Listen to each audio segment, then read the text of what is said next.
the Chinese increasingly don't need the West the way they did before. They used to need foreign direct investment dollars. They don't anymore. They have the investment. They used to need Western technology.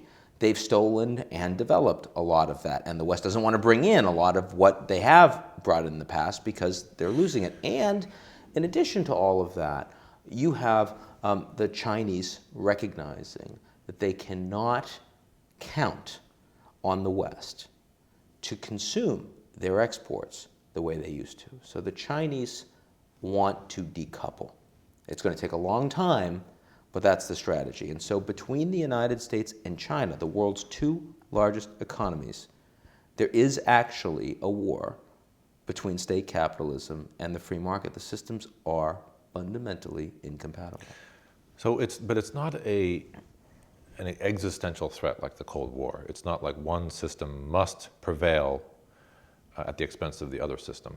But you're making a subtle point. You're also saying it's not quite G2 China-America situation. The China-America is a joke. It's a joke. No one ever should have talked about a G2. It is a system where there are some zero-sum components and there are some positive-sum components, but in the last 18 months, the zero-sum components have become more important. And on every major issue, whether we're talking about Iran or Taiwan or the Dalai Lama or currency or cybersecurity or trade or intellectual property or the environment, on every single one, the U.S.-China relationship is in worse shape than it was 2 years ago, and it's deteriorating. How is it not a Cold War? How can we be hopeful? It's not a Cold War because we need each other. Because but less so. Well, in the case of the Cold War, the Soviet Union was just a threat to the United States. We wanted to undermine them, and that was actually the appropriate policy measure.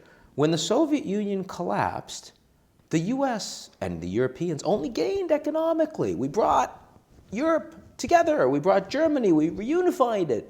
So the right strategy was to undermine all of these countries in the Soviet bloc, all of these regimes, so that they could unleash themselves from the shackles of communism. In the case of the relationship between the US and China, if China fails, we have serious problems. And yet, if they really succeed with the system, we have serious problems. So this is a very tough one to manage. You know what it's like? It's a kind of a strange sort of analogy. It's like you've got some 60-year-old billionaire who's married a 20-year-old model. And it may not be a sustainable relationship, but they're both sort of getting what they want, except that 5 years later, the model becomes a supermodel and has her own means of supporting herself. So China's the supermodel. China's a supermodel, and the United States is 65 and increasingly isn't able to provide. The terms of the relationship have changed. They've changed dramatically.